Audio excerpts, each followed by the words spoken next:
Lil Baby is this generation's Lil Wayne? I don't think so. I think Lil Wayne was literally like the undeniable god of hip hop for like a decade.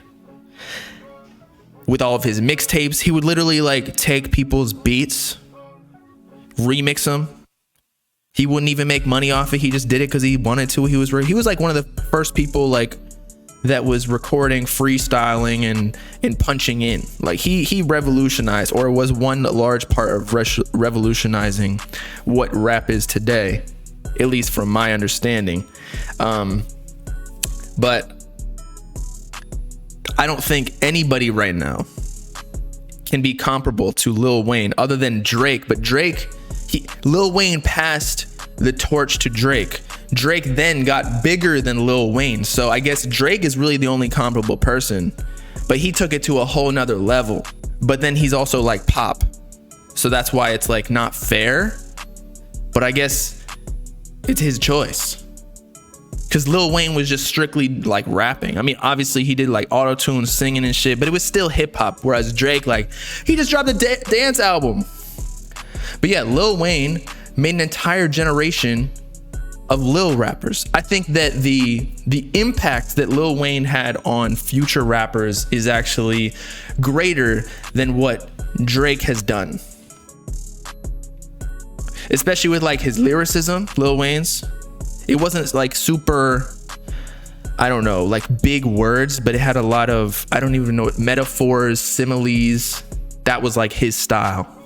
And then also just dropping mixtapes back to back to back to back. I think that in conjunction with Future and other rappers of that time, like again, it was just an undeniable GOAT. Whereas now, I feel like the internet has become too separated. Not too separated, but it's become more separated. So it's just hard to even label one person as the GOAT. Whereas in Lil Wayne's generation, every single person would have said Lil Wayne is the fucking GOAT. You can't touch him. Whereas now, again, like because of the internet, you can follow who you want as opposed to just listening to the radio. There was no Spotify playlisting. There was no there was downloading on Dat Piff, of course. But that was even later on too, when like the iPod was created. But yeah, Lil Wayne was undeniable. Just like how Drake is the undeniable GOAT right now. But who signed Drake originally? It was Lil Wayne.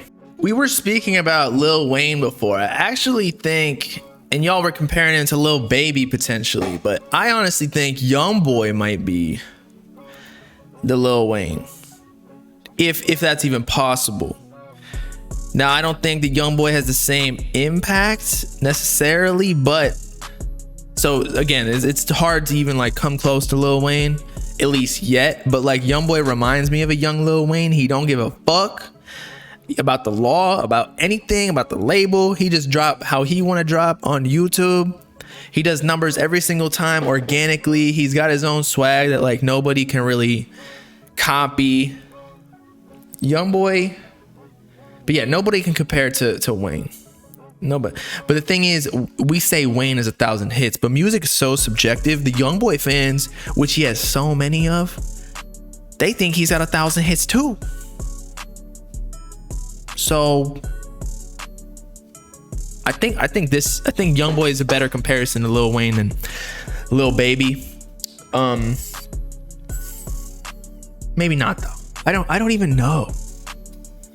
Again, Lil Wayne is just too much of an undeniable GOAT.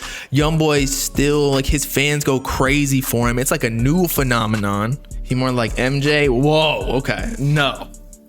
Nobody really compares to MJ. People were like, I always say Drake of this generation, but even Drake doesn't really compare to MJ because MJ was like literally dancing and shit. Like swag wise, Chris Brown.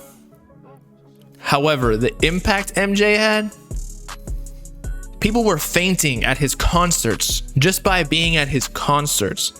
I don't see nobody at a Drake concert fainting. If anything, maybe Cardi, but to a whole, like to the 1,000th of the level of MJ. But it was a whole different time. Like during MJ era and even the Beatles, we talked about how the internet is so separated that the labels were basically only pushing Beatles, MJ, and like a select few artists on the radio, whereas all of the other like wannabe musicians, there was no internet, there was no like Spotify playlist placements, so they were at the local pub like trying to sing their ass off and nobody gave a fuck. I don't even know how they found talent back in those days. They probably just had songwriters giving it to random people who looked hot, who could like fit an image. It's probably way easier to fabricate back in those days. But so nowadays, I think we have like, it's not possible because the labels don't push one singular movement to be as big as MJ or the Beatles. But technically Drake got more hits than the Beatles, or more like top 10s. But yeah, MJ would break Spotify easy. I'd say The Weeknd actually might fit like MJ vibe, but like again, way smaller, and impact is way smaller. But yeah, Youngboy dude views every single drop. Look at this, 100,000 for 400k views or 359k views. Who's doing that? That means a little over a fourth of the people who watched this video liked this already, and it just dropped. Like, an engagement rate on a YouTube video is like 1 to 3% usually on the likes. And we got, and this is like this is scaled to 400,000 views. Crazy.